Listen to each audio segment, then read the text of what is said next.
Hello, everybody. My name is Jeremy. This is Red Means Recording Modular. At least that's what the channel is called right now. Who knows what will happen in the future. I have this rack here, and I put this together probably about 6 months ago in the hopes of seeing what it was like to patch with a mostly mutable only rack, mostly mutable instruments only rack. And I haven't done shit with it yet. So I thought it might be fun to, one, patch with it, and two, do it from scratch. And so that's what we're going to do today. This will probably be the first in a series of patch from scratch videos, some with this, some with other systems. I think this is a really, really great way to make sure that I keep active with Eurorack and creative with Eurorack, and also hopefully bring you along for the ride. We're going to make a patch. I'll explain what's going on through it. And at the end, I will perform it and put that up as its own separate video. And if you like this, give a thumbs up, like and subscribe, all that shit. Let's get started. What do we have? Well, we have a clock source over here in Pamela's new workout. So we need to clock our sequencer. That's what I'm going to do first. You don't have to clock marbles. In fact, in other patches that we'll do, we will actually not clock it and have it be free running. I'm actually going to molt this signal. So track 1 here on Pam's, channel 1, is set to 4 ppq or a 16th note. And that is a really great clock speed to molt because a lot of things in systems like that clock.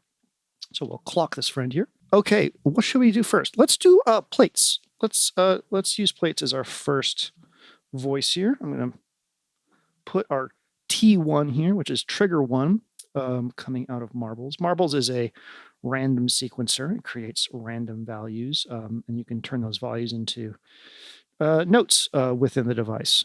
And that's what we're doing. All right, volt per oct out of plates. Now, full disclosure, I actually already did this patch once, and there was something wrong with the way that my audio interface was interfacing with my laptop, and I got nothing but basically gibberish out of the whole thing.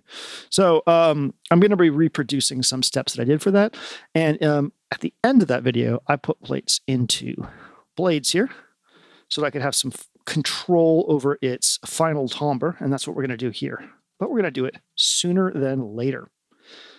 This is a filter. It's one of my favorite filters in the entire world. And we'll go ahead and take these out. Now, we're using plates. I want to put plates into. Let's put plates into clouds. I know it's supposed to be rings into clouds, but we're mavericks here in the studio today. Beautiful. Oh, there's that stereo image. Over here on the left, we have a Tom Evans modular mixer. This is a local builder in Seattle. I'm not sure if they're still doing stuff, but this is a great little stereo mixer. And we're using it basically as a summing mixer to go into 2 channels of the Unify mixer here.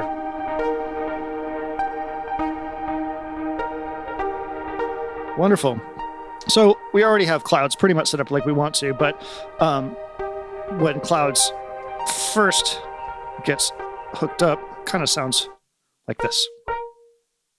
That's not really what we wanted to. So I'm going to first turn up the reverb. Lots of reverb. Then I'm going to come over. Blend is fine right now. Stereo image, turn that up. And then feedback, turn that up.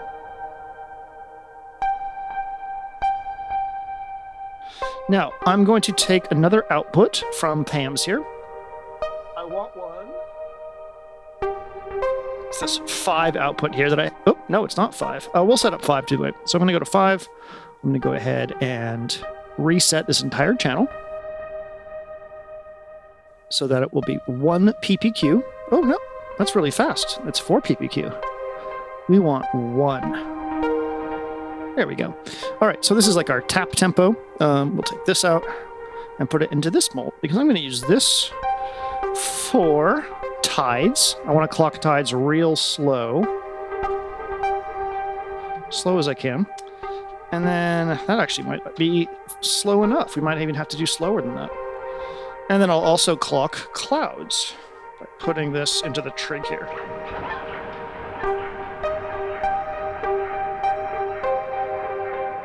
Now you can hear we have a clocked delay there.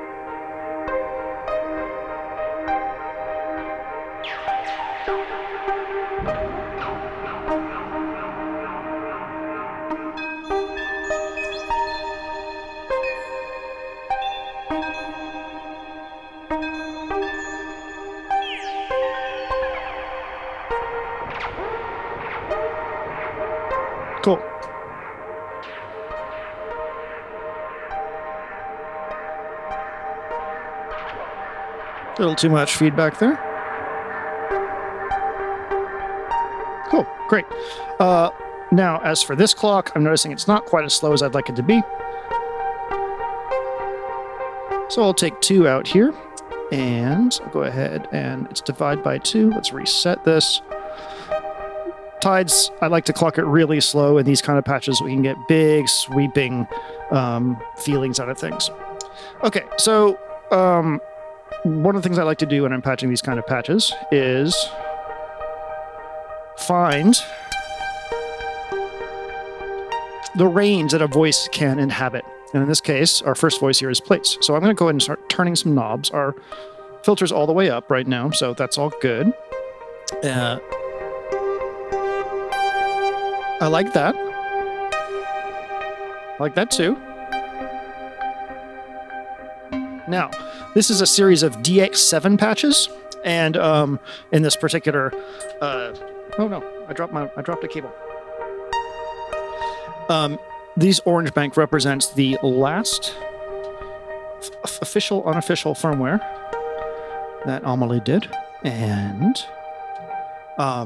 it can play back DX7 patches. So this picks from a bank. I think this is like the keys bank. So we're going to send a signal into that to modulate it. I'm going to use the abstract data ADE32. I'm clocking it from PAMs at a super high resolution. Just going to reset the whole thing there. And we have 8 outputs here. So I'm going to go down to this output at the bottom, and I'm going to say output type, sample and hold CV, and clock div, break it pretty slow. I actually kind of liked their phase offset all the way down. And now we'll pick between different patches by playing with the harmonic knob here, which is cool.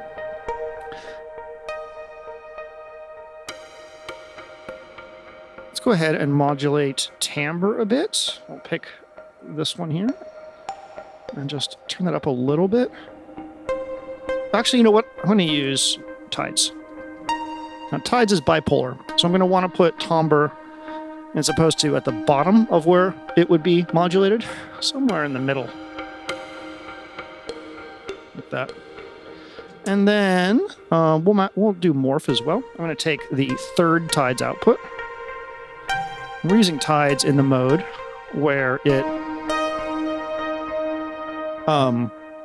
is bipolar offset voltages. You can see them sort of turn from yellow, oh my god, yellow, green to red here, and they're all shifted down. So one LFO shifted 4 times, so that's pretty cool. I really like tides. So now we have a really dynamic sounding voice, right? Like it's kind of interesting all on its own. And that's what I like from these patches. I like each voice to have a fair amount of life. And I turn the frequency of that filter down for right now, so this becomes a bit mellow. Wonderful. Okay. X3, which is our voltage 3 out of marbles. We'll put this into rings. And we'll take the out of rings and put it into beads. Beads and clouds in the same rack, excuse me. What a life I'm living here. This is how you know you've made it. I need to put the parasites firmware on clouds so that I can have all the cool alternate modes in it. All right, let's go ahead and plug this into channel 2 here of our stereo mixer. That. And we need to trigger or strum rings, and I'll pick T3 for that right here. So trigger 3 out into strum. Go ahead and get this set up a little bit so we can hear. Oh god, I love rings. Rings is eternal. It's eternally good. I'm sorry. I'll never get tired of it.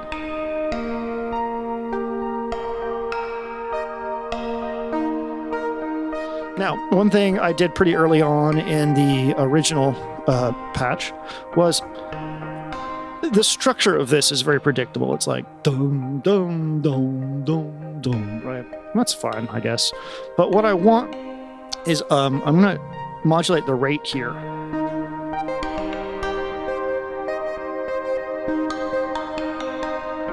with a stepped voltage that gives us a little bit more of a variety in structure. So I believe I have channel 8 here. Let me take a look at what channel 8 is doing. Channel 8 on PAMs is set to divide by 16, so pretty slow. And it's set to a gate, so on and off for the duty cycle of that.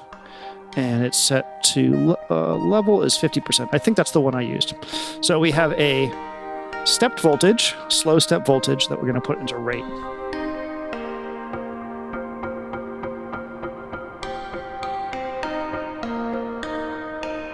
So that seems like it's going between quarter notes and eighth notes. It's pretty cool. I like that.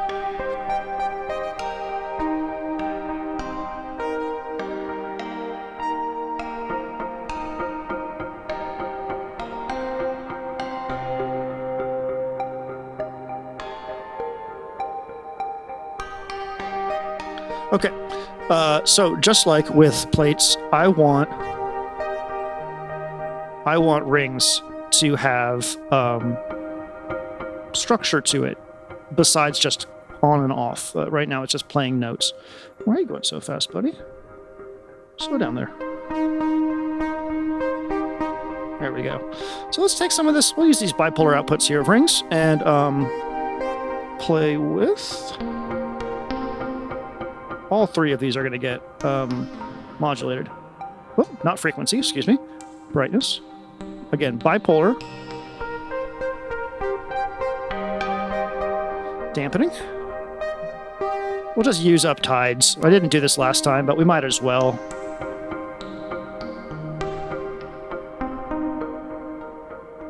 Again, it's bipolar, so you want the knob central to the modulation that will be taking it sort of left and right of that. And we're going to modulate everything in here. Oh, I'm out of ring. Excuse me, I'm out of tides. We'll just put some... there's a sine wave coming out of channel 7 there, and that's great. It's unipolar, so we'll just use that.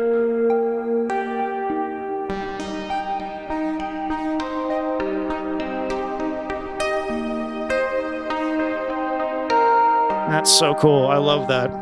So there's all this movement happening now, and the timbre of the patch is always just kind of just shifting around. I really like it.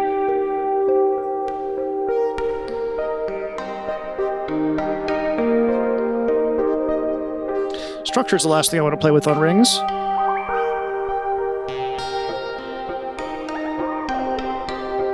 So let's see what we want to do with that.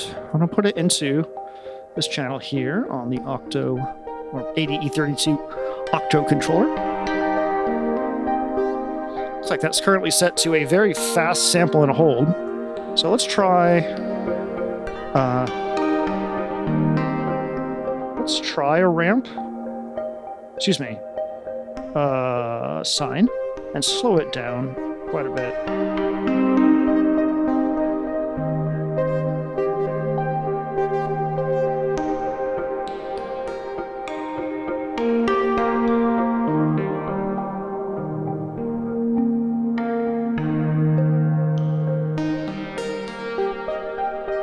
Great. I like that. Let's go ahead and clock beads.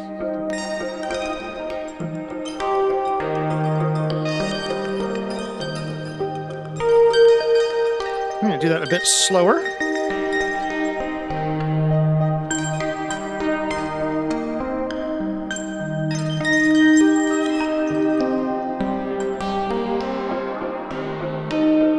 That rise. That's the structure knob. I'm going to change it to stepped, because as much as I love that crazy slide guitar sound, it's I don't think it's what I'm looking for here.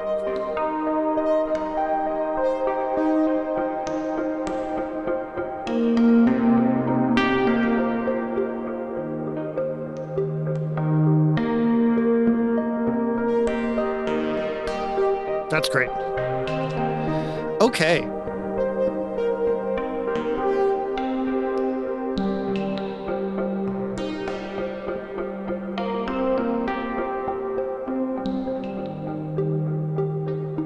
Cool. Let's get braids involved here. Now with braids, I'm going to do like a kick signal. So let's go ahead and get this plugged in. We're going to use channel 6 for this. And let's get it plugged out. It's mono, so we don't need stereo channel there. I'd love to have another effects processor for braids in here. So 6. We're going to make this times 4, which is 16th notes, and we're going to reset the channel here so that it's, you can just now hear it.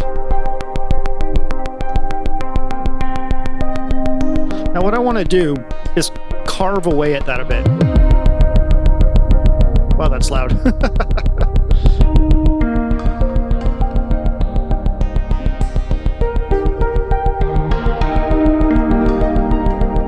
Okay, great. So the first carving we want to do is I'm going to go in and change this into a Euclidean pattern. Uh-oh, my dog has just thought that something is going on downstairs. So I'm going to change this to a Euclidean pattern. E step 32, E trig 12 sounds good. And then I'm going to add some skip to this because I don't want it to just be like super obvious all the time.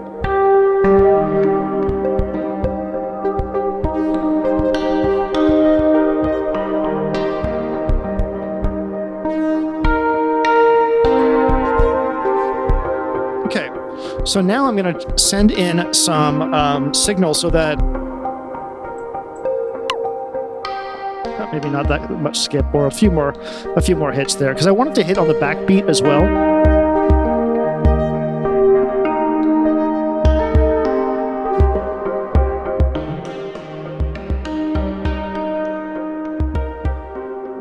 Great.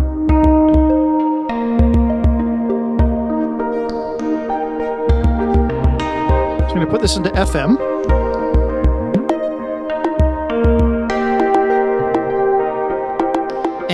Frequency modulation, and I'm going to change this to output type.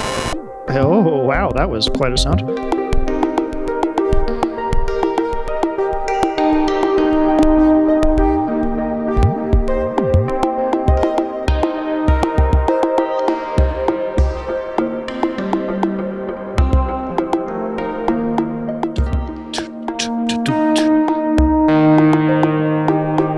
I like that, that's cool.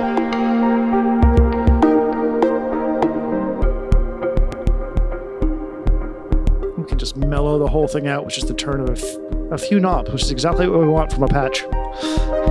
Elements is going to be our last friend here, so let's get that patched into the mixer. Now, Elements is even harder to tune than Rings. You really got to find a spot in there where there's no harmonics. I found geometry right around like 10 o'clock, 11 o'clock is a sweet spot for that, if you're wondering. All right, let's get a pattern to this. So we're going to take another pattern out of this. So now we're going to take a pattern out of here, a gate pattern. I'm going to use Shifty here, not as anything other than a way to get more length out of these shorter cables. So it's like basically acting as a mole.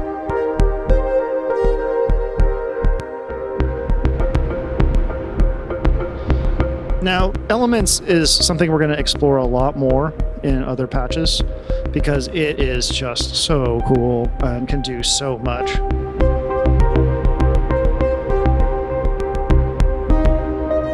But for right now, we need to send it, or I would like to send it, a pitch sequence. So we have this gate sequence going right now, and like if we were using marbles, the gate sequence and the pitch sequence would generally be locked to each other, but we don't have to do that here. I'm going to take channel 7 here and put it into CV. And again, we're just using Shifty to extend the length of our cables just enough to get it over to the other side here with Elements. Okay, so channel 7 here on PAMs. I don't even know if you can see that or not. Channel 7 is set up at divide by 8, which would mean 3, 4, 2, 2, 3, 4. 2 bars. And if we go in here, I have set up the quant option, the quantize option, to pentatonic minor. I've turned loop on. 16 beats. I'm going to change this to 32. Oh, no. Oh, no. I'm going to change this to 32. And then over here at level, it's very low. If I turn this way high up, then it's going to go like out of a range that I want it to. If you're using algorithmically generated generative like pitch sequences, it's good to constrain their range a bit.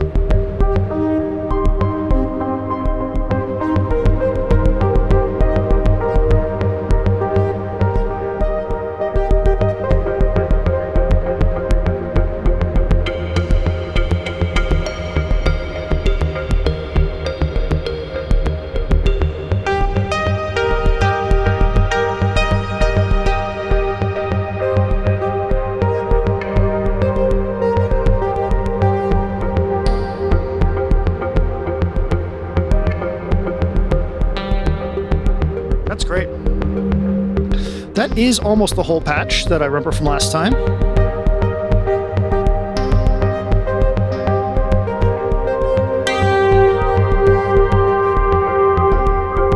I know that I did some work over here on like dampening. So let's do that. Put a slow sine wave on that.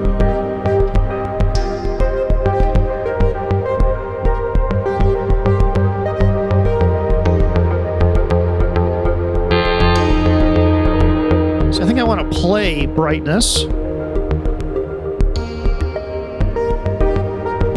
And then if we bring these in, timbre, I'm going to put a sine wave on. I really like that. Can you hear that?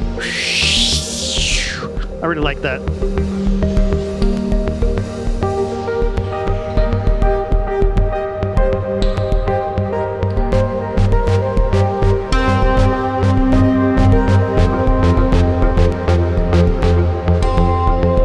Awesome. So that's our patch. It's a really, really simple sort of beat-driven generative patch. I'm going to perform it and put that up in another video. If you like this, hey, give the video a thumbs up. Let me know in the comments. I'd love to continue doing this kind of video, and it'd be great to know that you appreciate it, or that maybe you learned something. I don't know. Thanks so much for watching. Let's get this set for the beginning of the patch. So turn everything down.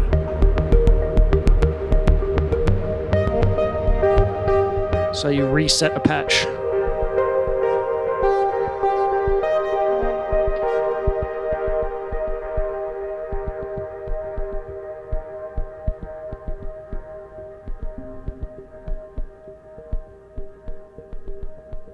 Yeah, there we go. Thanks for watching. My name is Jeremy. This is Red Means Recording, Modular, and kiss your cat right on the lips. Bye.